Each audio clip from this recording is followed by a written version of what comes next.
بھارت سے علیحدہ وطن کا مطالبہ کرنے والے ایک اور سکھ رہنما سکھدول سنگھ کو کینیڈا میں قتل کر دیا گیا۔ 2017 میں بھارت سے کینیڈا منتقل ہونے والے سکھدول سنگھ کو کینیڈا کے شہر ونیپیگ میں نامعلوم افراد نے فائرنگ کر کے قتل کیا۔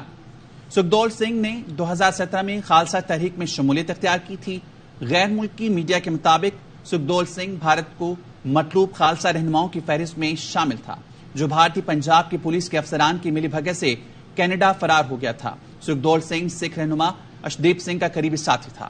اسی پر بات کرتے ہیں، سینیٹر مشاہد حسین سید صاحب نے ہمیں جوائن کیا ہے۔ مشاہد حسین شاہد صاحب، یہ کہیے گا، پہلے ہردیپ سنگھ، اس کے بعد اب سکھدول سنگھ کا قتل، کیا بھارت سکھ دشمنی پر اتر آیا ہے؟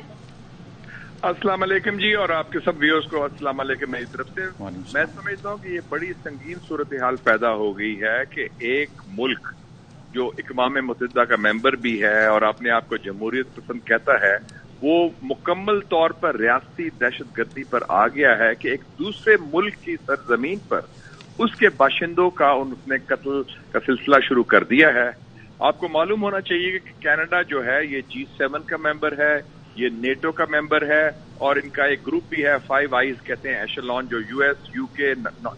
نیوزی لینڈ، آسٹریلیا اور کینیڈا یہ انٹیلیجنس بھی شیئر کرتے ہیں۔ اس میں یہ انہوں نے جو قتل کیا ہے، جس کا الزام خود prime minister Canada Justin Trudeau نے لگایا ہے اور ان کے وزیر خارجہ نے، اور براہ راست انہوں نے مودی کو بھی کنفرنٹ کیا، تو یہ ایک انسانیت کے خلاف جرم نہیں، صرف یہ بین الاقوامی قوانین کی خلاف ورزی ہے۔ اور کل میں پڑھا تھا، یہ اکانومسٹ ایڈیٹوریل آ گیا ہے کہ اس کے نتائج ہوں گے ہندوستان کے، اور مغربی ممالک بہت رویہ جو ہے وہ اختیار کرتے رہے ہیں نرم قسم کا، تو ان کو سختی کرنے پڑے گی۔ اور را کا جو اسٹیشن چیف تھا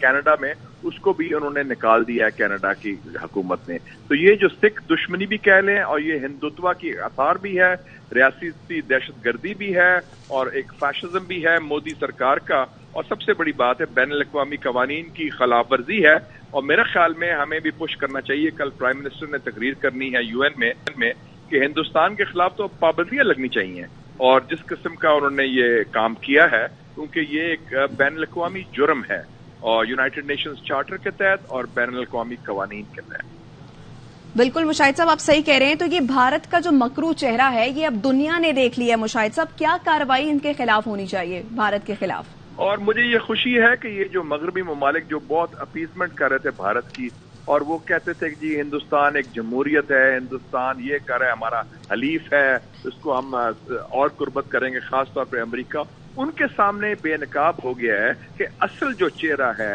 یہ ایک RSS کی حکومت کا، وہ نہ صرف ظلم کر رہے ہیں مسلمانوں کے خلاف اور جو باقی اقلیتی ہیں، اور اب سکھوں کا ٹارگٹ کیا ہے، بلکہ انٹرنیشنلی بھی اپنے سرحدوں سے پار بھی وہ ایک